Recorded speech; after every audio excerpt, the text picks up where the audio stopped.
The day began like any other episode of The View. The panel assembled, the audience buzzing, the cameras rolling. But there was a tension in the air the moment Bill Maher took his seat at the table. Unlike many guests who come to nod politely and plug a project, Maher carried himself differently. He wasn't there to flatter. He wasn't there to bend to the rhythm Joy Behar and her co-hosts had perfected over decades. He was there with a bluntness that has defined his entire career. And within minutes, it was clear Joy Behar had finally met someone unwilling to play her game. It happened fast. The panel launched into a discussion on television's role in shaping public opinion. Maher began to make a point, measured and deliberate.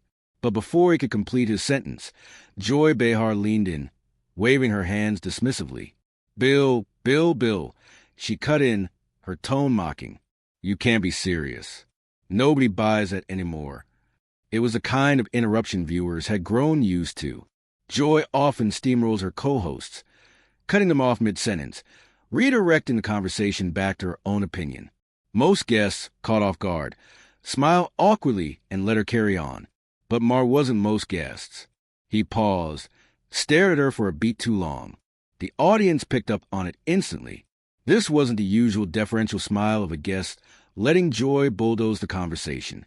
Maher leaned forward slightly, his expression flat, his tone icy. Joy, you made a career out of doing that, he said, interrupting before anyone finishes. You don't debate, you drown out. The studio gasped. The silence was deafening for a split second before ripples of applause broke through. Joy blinked, taken aback, her smile faltering. For once, her interruption hadn't silenced a guest. It had backfired. She tried to laugh it off, but the damage was done. Maher had called her out directly on the very behavior critics have accused her of for years, and he hadn't raised his voice. He hadn't matched her theatrics. He had simply laid it bare in front of millions on her own stage. Joy tried to recover quickly, pasting on a laugh and brushing Maher's words aside. Oh, come on, Bill. You've been in this business long enough to know how it works. You throw a punch, you get one back. That's what we do here. Maher tilted his head, unimpressed. His reply was sharper than the interruption itself. No, Joy, what you do here isn't debate. It's not back and forth. It's one person shouting over the other until the audience claps. And you know it. You sit here day after day claiming to hate intolerance.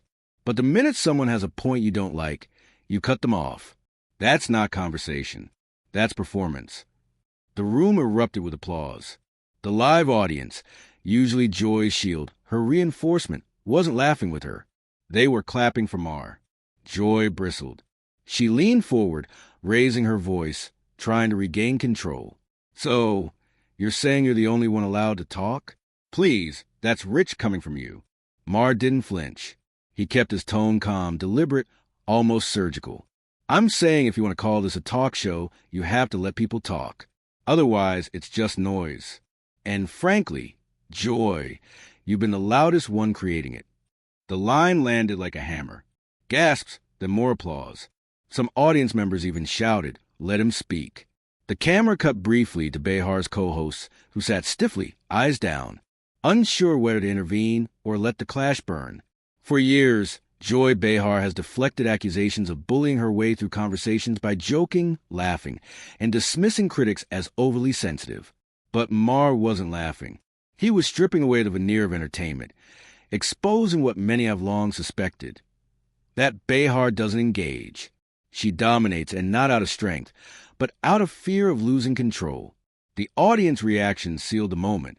Normally, the View crowd is Joy's army. They cheer her punchlines, clap her interruptions, and boo anyone who dares push back. But this time, the energy shifted. Every time Joy tried to interrupt, murmurs of disapproval rippled through the audience. Every time Maher delivered a pointed critique, the applause grew louder. The very people she counted on to shield her were now siding against her.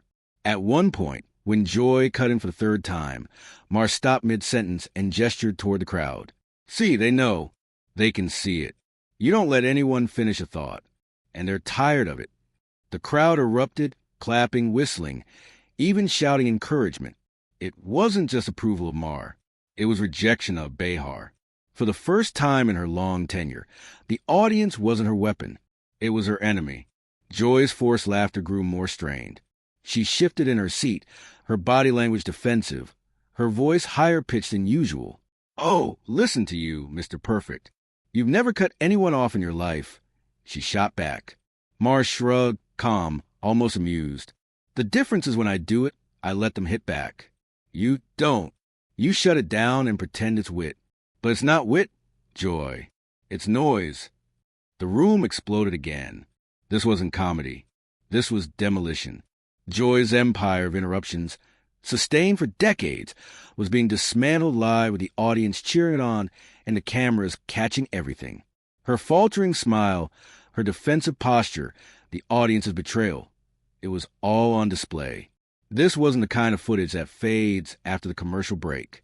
This was the kind of footage that circulates, trends, and rewrites reputations.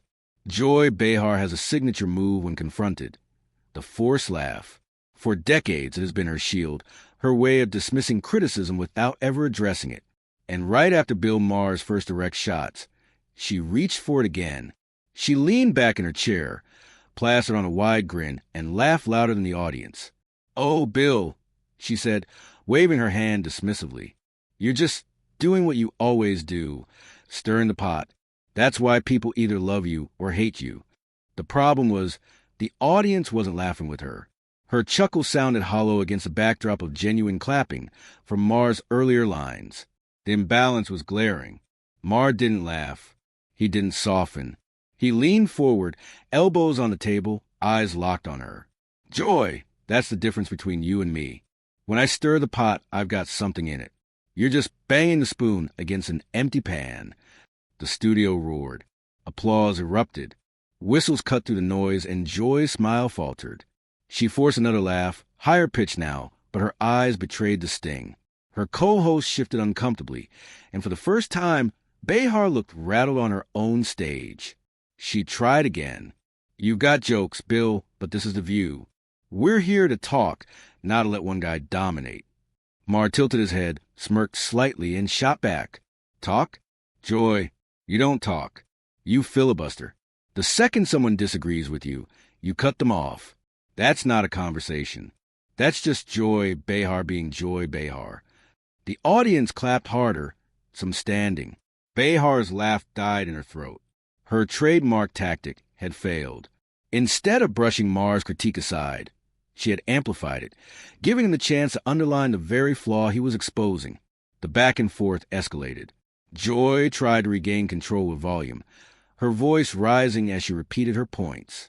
But Maher's calm composure only made her look more frantic. Finally, after another round of interruptions, Maher raised his hand. "You know what, Joy? This is exactly the problem with this show." The room went silent. Even Joy stopped mid-sentence, eyes narrowing. The show doesn't let people talk. It doesn't let people disagree without turning it into a food fight. You cut off your guests, you drown out your co-hosts, and you mistake noise for substance. And honestly, that's why the show should be canceled. The words hung in the air like a bomb. Gasps erupted, followed by wild applause and whistles from the audience. Some stood clapping while others shouted, "Yes!" Joy Behar's face dropped, her smile gone, replaced with visible shock. "You can't be serious," she shot back, her voice cracking slightly. "This show has been on the air for over 2 decades. Maher leaned back, unbothered. And for 2 decades, it's been the same thing. Shouting interruptions and staged outrage. It's not a conversation. It's chaos. And you, Joy, are the loudest one in the middle of it. The audience erupted again. Behar looked around the room, searching for support, but the cheers drowned her out. She tried to talk over the noise, waving her hands, but her words were lost in the thunderous reaction. Maher didn't raise his voice. He didn't need to. The impact of his line was seismic. In one stroke, he hadn't just humiliated Joy, he had delegitimized the show itself, branding it unworthy of survival. And the audience, the very lifeline of The View, had cheered him for it. As the exchange escalated, the other hosts sat frozen. Normally, they jumped in to support Joy or steer the conversation back to safer ground. But this time, The energy was too volatile. Sunny Hostin looked down at her notes, avoiding eye contact with either Maher or Behar. Sarah Haynes shifted nervously in her chair, lips pressed tightly together. Even Whoopi Goldberg, usually quick to intervene, stayed unusually quiet, her eyes darting between the two combatants like a referee watching a fight spiral out of control. Their silence spoke volumes. None of them defended Joy. None of them challenged Maher's brutal assessment. It was as if they too recognized the truth in his words. Behar, noticing the lack of backup, grew more agitated. She turned toward her co-hosts, gesturing wildly. "Are you all going to let him sit here and say this?" she demanded, but no one stepped in. The awkward silence only highlighted her isolation. The cameras caught it all. Behar's desperation, the co-host's discomfort, Maher's calm dominance. When Joy tried to push again, Mark cut her off with surgical precision. "You're proving my point, Joy. You don't listen. You don't let people speak. You just want noise. And maybe that's entertaining for some people, but it's not a conversation. And it's not good television." The audience clapped again, this time with a rhythm that sounded like agreement. Joy sat back, arms crossed, her expression hardened. For once, she was the one silenced. Not because she chose to be, but because no one in the room wanted to hear her anymore. Her co-host didn't save her. The audience didn't save her. And Maher, with just a few lines, had managed to flip the script. The queen of interruptions had been interrupted, exposed, and humiliated on her own stage. The episode wasn't even over before the internet caught fire. Audience members in the studio had their phones out, capturing clips as the clash unfolded. By the time the credits rolled, Twitter, TikTok, and Instagram were flooded with videos of Bill Maher eviscerating Joy Behar. The moment that went most viral, Maher leaning back, calm and steady, declaring, "This show should be canceled. It's not a conversation. It's a food fight. And Joy, you're the loudest one throwing plates." Within hours, the clip had millions of views. Users replayed Joy's stunned reaction, looping her faltering smile with captions like, "When the interrupter gets interrupted." Cancel the View trended at the top spot for hours. Side-by-side edits popped up everywhere. Maher speaking with cold precision on one side, Joy fidgeting and laughing nervously on the other. TikTok creators layered in sound effects, boos, clashing plates. Even a referee's whistle to emphasize how one-sided the takedown was. Even the View's official account couldn't escape the avalanche. Comments flooded their uploads. Maher was right. Joy ruins the show. Finally, someone told her the truth. Attempt to spin the clash as just spirited debate fell flat, because the footage was clear. This wasn't spirited debate. It was humiliation. And perhaps most devastating for Joy, many of the comments weren't just about the moment. They were about years of frustration. Viewers wrote, "She's been doing this forever. About time someone shut her down." Others said, "The show is unwatchable because of her constant interruptions." Social media didn't just amplify the clash, it weaponized it. Headlines declared, "Bill Maher brings a View to a standstill." Joy Behar silenced in her own house. Maher's brutal assessment goes viral. Critics dissected the exchange as the unraveling of Behar's dominance and a rare moment of honesty on a show built on noise. For Joy, it wasn't just an embarrassing argument. It was the start of a larger conversation, one about whether her presence had poisoned the show beyond repair.